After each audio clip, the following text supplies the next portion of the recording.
have a state representative from Florida joining us live, our friend Anna Eskamani, who's a good friend of Bill in Orlando, who's waiting on hold. He's going to say hello. She's a Florida State Democratic rep. She's also a candidate for mayor of Orlando. That race is in 2027. Representative Eskamani, nice to see you. Thanks so much for being on. Thanks for having me back, Dean. It's always a pleasure to join you. So, first of all, you went to visit Alligator Alcatraz, and we had Josh Wheel on, who's running for the Senate, and he said he was outside of there, but you actually had a tour inside because you're an elected official. Can you share for people, take us through it, you can, slow as Yeah. you want, about what you saw? What were the conditions like? What was going on in there? Well, thank you so much for the opportunity to amplify this humanitarian crisis we're experiencing in the Sunshine State. I want to provide some context too. So when Hmm. we started hearing that detainees were arriving at the Everglades detention facility, known as Alligator Alcatraz by some, we jumped into action because, first of all, the fact that this was even happening was already horrifying to begin with.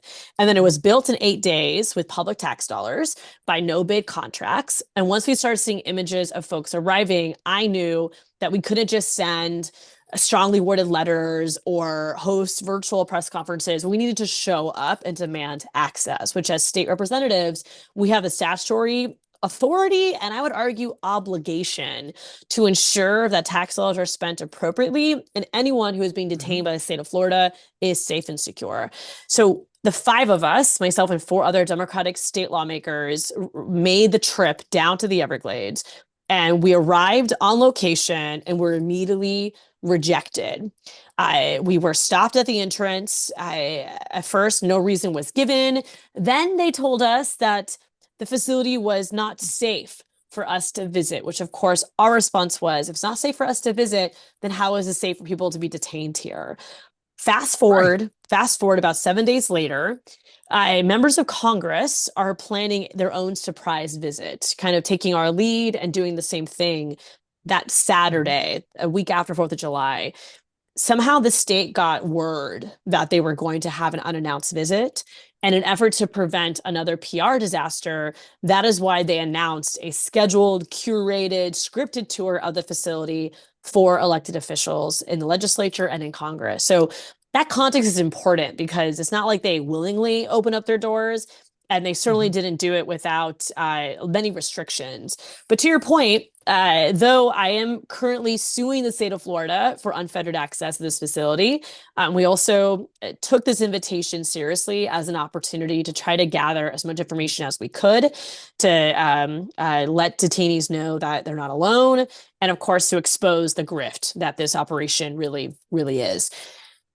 You cannot ultimately, no matter how hard you try to sanitize this place, you cannot sanitize people in cages. And that is what this facility is. It is tent city, maybe 6 inches off the ground, tents connected by other tents, no insulation, no running water, no power line. Everything is trucked in and out. Everything is powered by generators. There is air conditioning to some degree, but it's just plastic tubes with holes in them. That's how the air comes out. And they wouldn't let us talk to any detainee. They would not let us speak, Hmm. although I tried many times. They wouldn't let us. But what I can tell you is when they let us gaze into one of the cells, one of the tents that had cages in it, it was 8 cages, 32 beds per cage. And the men were all chanting at us freedom in Spanish. They were begging for us to help. They were pointing at their water, saying the water was bad. Many had their shirts off because it was so hot. I mean, it's 250 some men in one cage, in one tent, 8 cages in the Everglades. And it was just, it's a memory that will never leave my mind. And of course, one that is incredibly motivating to shut this place down, which has been my goal since day one of this announcement. So I played a local news story from one of the affiliates down there where one of the detainees was on the phone with his wife or girlfriend and they passed the phone to others and it was all in Spanish and they translated on air and saying there was like uh, some kind of either like insects in the food, the water wasn't clean, they couldn't shower for 4 days, that kind of stuff. Did you see any evidence of that when you were there? Or I know they kind of sanitize it because they're bringing you for a special visit.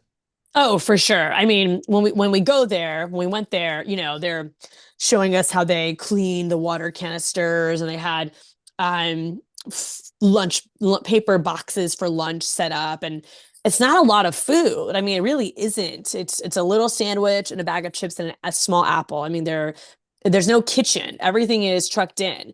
And of Right. course, it's important to note that it's incredibly expensive what they're doing. I mean, this is going to cost more than $500 million of public money. It's already cost more than 220 million based on contracts we were able to secure. With that said, I can tell you that the horror stories that we're hearing from detainees and their loved ones has gotten even more extreme, to the point where lawyers are unable to access their clients.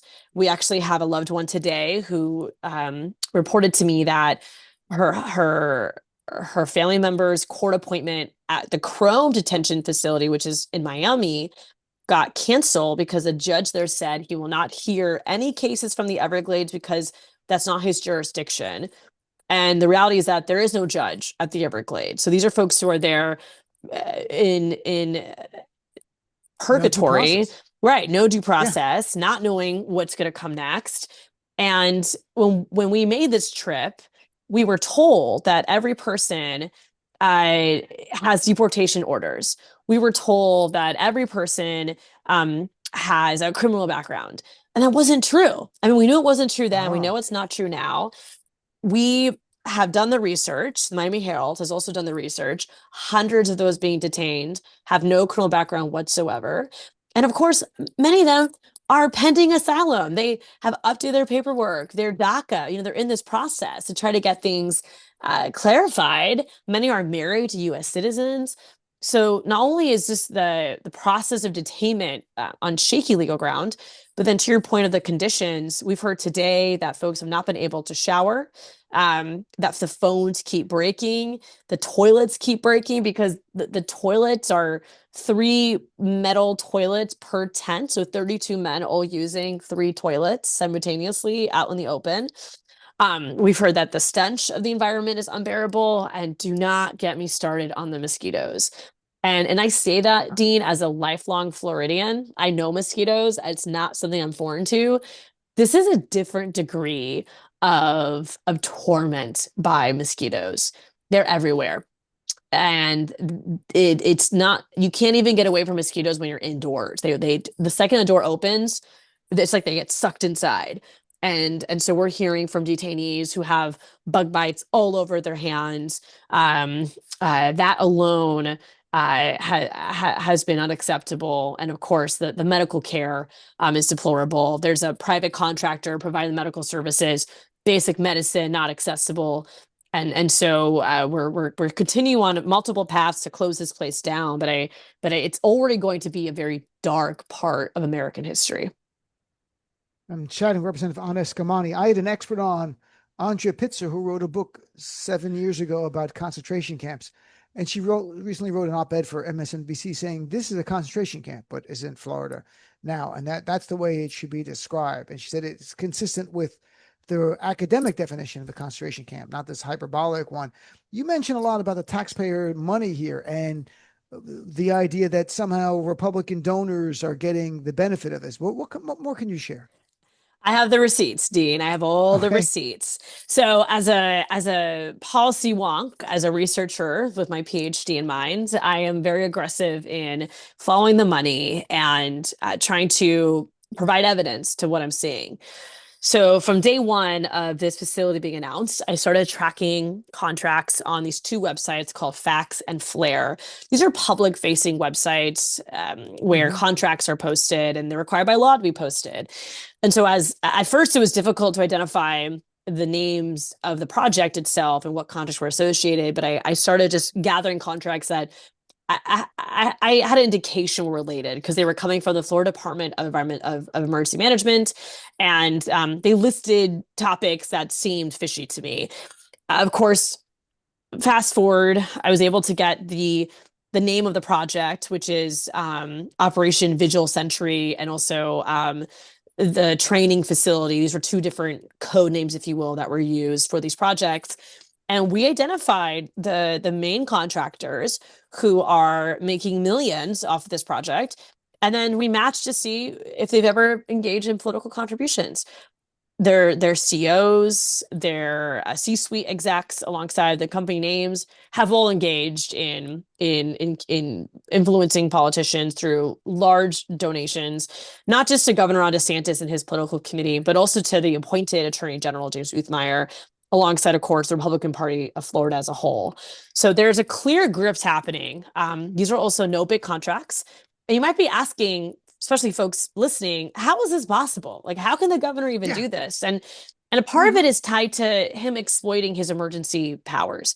So all of this is taking place in the shadows of the public's eye because Governor Ron DeSantis has continued to renew a 2023 emergency order on immigration.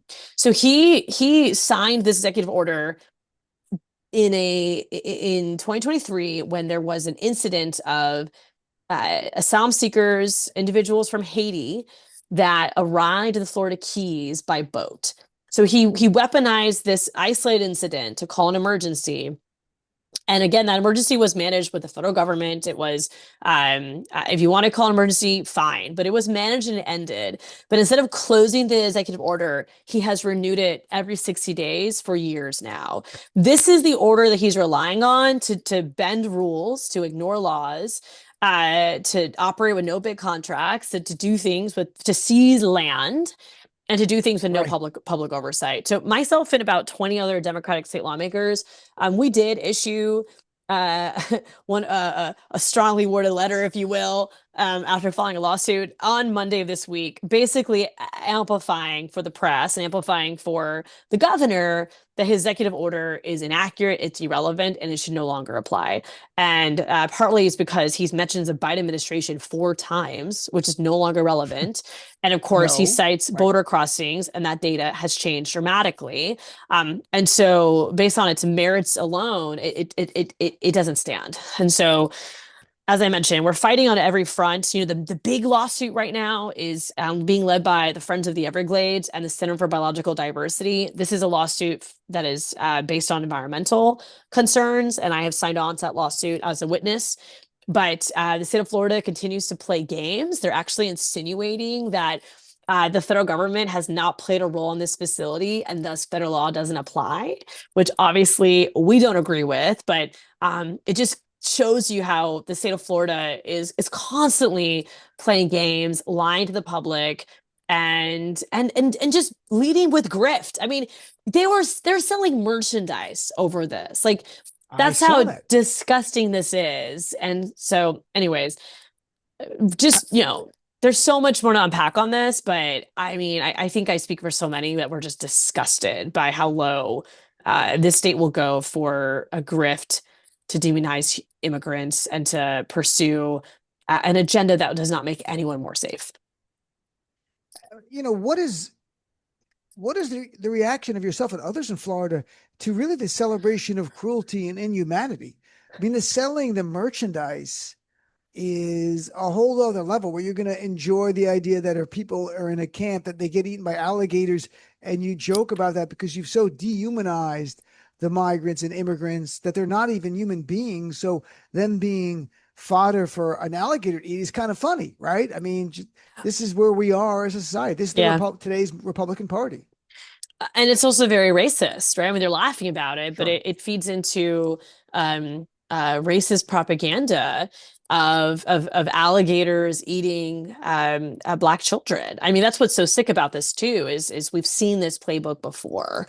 Um, I want to emphasize that not every Floridian co-signs this. And Right. I have heard from some Republicans, not politicians, but just not elected officials, just everyday folks who have Normal reached out people. to me, the normal people who reach out to me and have expressed their disgust and their dismay.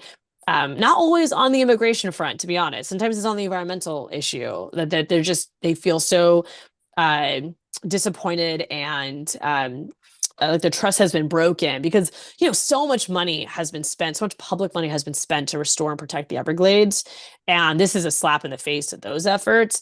But nonetheless, I do think the the vigilante style of immigration enforcement in Trump's America right now is waking up a lot of people to its extremism, and it doesn't sit well. And so I think it is up to Democrats to also leverage that momentum in favor of the immigrant community. Whether it's images of, well, immigrants that are, they're wearing their suit and tie, they have their manila envelope of their legal documents, and they're getting pulled out by masked ICE agents from courtrooms, or it's images of children crying as their father is pulled off the road and handcuffed, or images of people losing their lives in these detention facilities because they're so poorly run. These are the personal stories that are changing the perception of immigration policy, and I'm very, I have a sense of I mean, it almost feels wrong to say hope, because sometimes these situations are just, there's so much despair, but I try to find the hope in this moment, in the sense that I hope that this wakes up people who not only are of immigrant descent and voted for this guy, which we're seeing those stories. I can't tell you, Dean, how many Cubans I'm helping right now. So many of the families who've contacted me are Cuban, and oftentimes the wives are U.S. citizens, or the wives have paperwork that is more processed, or what have you. And I'm just, all I can do is my best to help and support folks who are navigating these in situations with the goal of not only keeping them together and preventing deportation and ensuring health and safety of a community, but also with the hope that my actions will also inspire you to reevaluate your politics, right? And reevaluate how you see the world and how you operate within the space. And that's a great hope. I have a few more questions, but we got to bring Bill. Bill's like your press secretary. He calls every week and says something. Bill, are you there? Hey, yeah, I'm here. Anna, hey, Anna and Dean, how goes it? Hope everybody's well. Anna, how you doing, my friend? It's great how to you hear doing? your I voice. didn't see. Oh, it's good to hear your voice too, and I want to say thank you, Anna, and Dean too. But thank you, Anna, for being a voice of truth to power. Really, you speaking. I follow you. I throw you out on TikTok all the time. You're out there.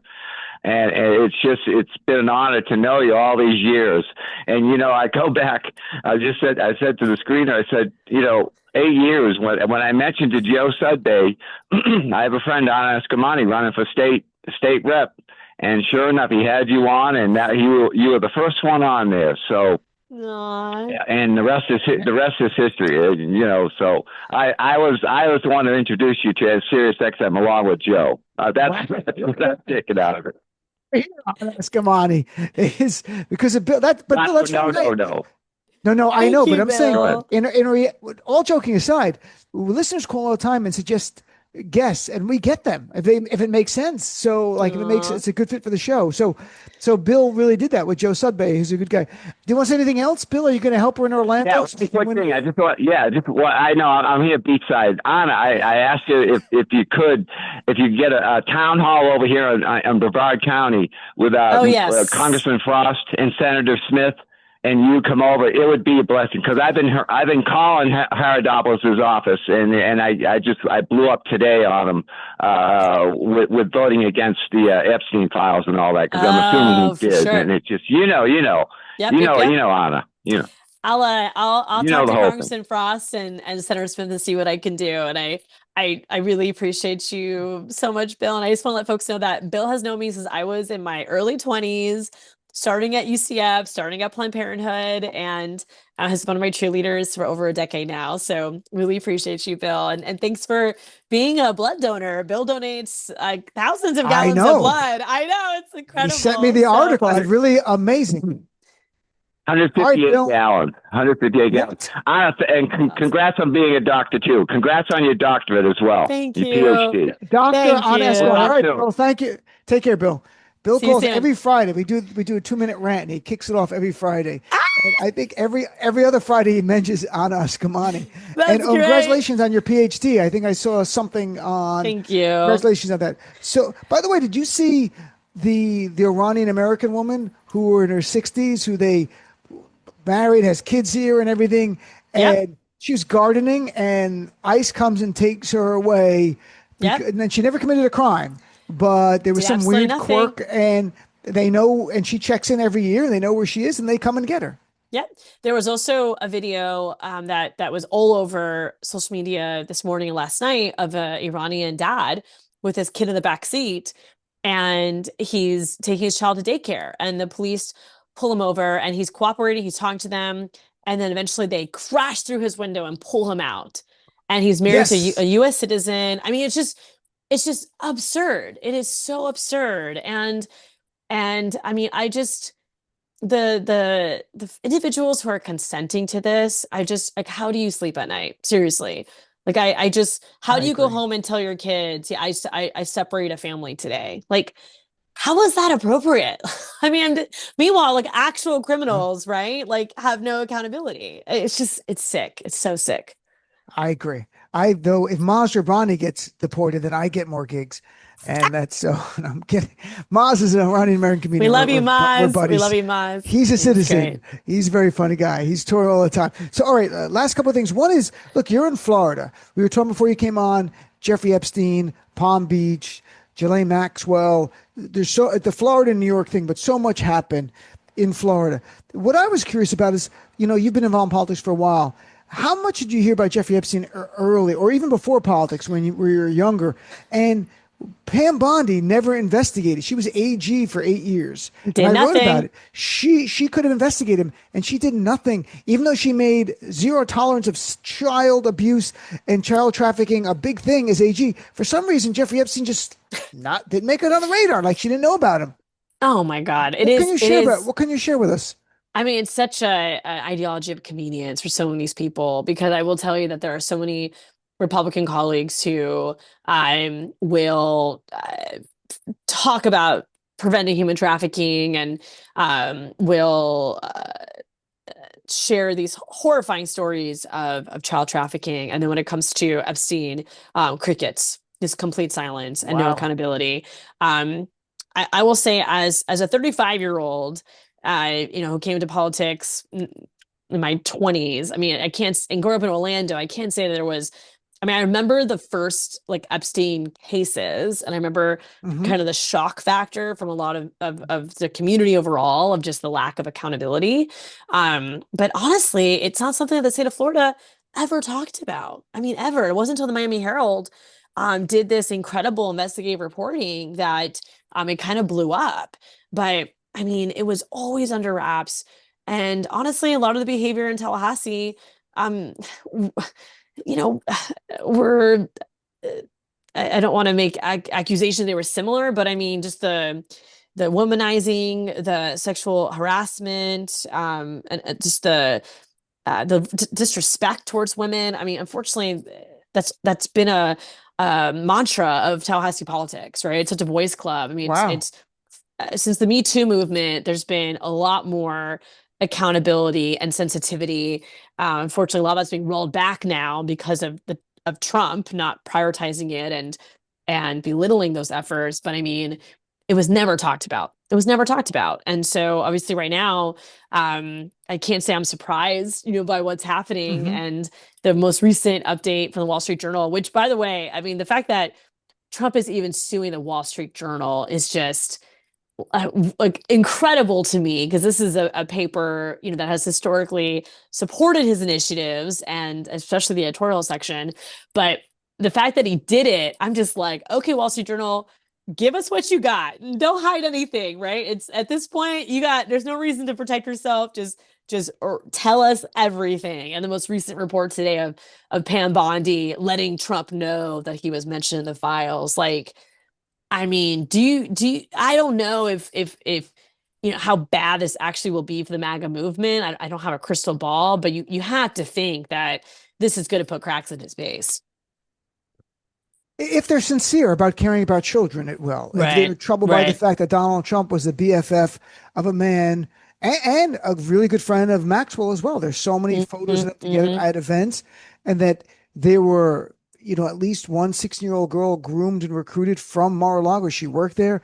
There was a 14-year-old girl who testified at Maxwell's trial that Epstein brought her to Mar-a-Lago to meet Trump. Like, it was, this is my date. She's 14. That was the idea. And Trump's not even in the mid-90s, didn't do anything about it. To me, at the very least, Trump knew what was going on and did nothing. Right. But Right. it might be worse. And we don't know, because he's been freaking out so much over the last couple of weeks. And now we get why, because the pressure to release these files has been building. And whatever's in there, he doesn't want us to see. That's for sure. They're going to burn the files, delete them, whatever. They're like, all the computers are gone. They're all, I don't know what happened. Russia took them or something. Like, so last thing I wanted to touch on, you've got hurricane season. We're actually technically in it, and it's building. Mid-August, it really starts to kick off. The predictions are it's going to even be a more difficult hurricane season, above average. And meanwhile, Trump has taken an axe to the National Oceanic and Atmospheric Administration. What are your concerns as Florida heads into this next hurricane season? Endless concerns. I mean, not only do we have these federal cuts on FEMA and NOAA, but again, to go back to the Everglades detention facility, this is being built with emergency funds under the Florida Department of Emergency Management. This is the entity. Wow. This is the entity that should be focused on hurricane response, hurricane preparedness, and all the resources, all the vendors have been allocated towards a $500 million grift that's damaging the environment, that is not flood proof, and is detaining individuals with no due process. And so just the fact that at the state level, our resources have been pulled away is a concern. But then you add that up with the cuts at the federal level and the chaos at the federal level, and a FEMA director who doesn't even know we have a hurricane season.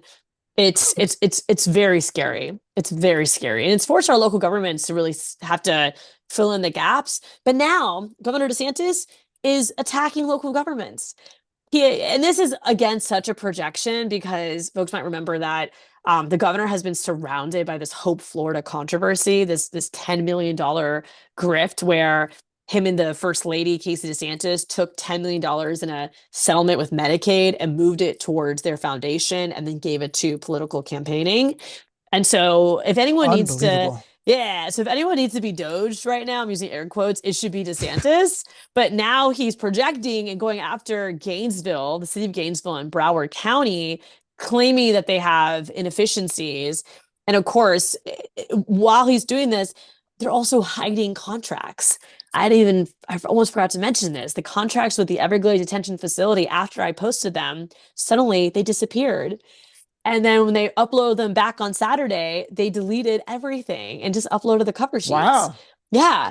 And of course I saved everything and I have the receipts, but I mean, it's just such an ideology of convenience, right? Where they preach one thing and practice something else. And it just means that we have to be even more aggressive. We have to be more nimble. We have to be faster, quicker, smarter in all the tools that we have and all the ways that we fight back, because they have the bully pulpit, they have the resources, the infrastructure, they have more grift, they have the ability to grift off public money, do what they want to do. And so we really have to be creative in how we fight back. And the open corruption is just off the charts. And then again, Donald Trump's open corruption is like something you would have thought about reading about, in the 1920s or 30s, wow, politics was really corrupt. And the politicians really lined their own pockets.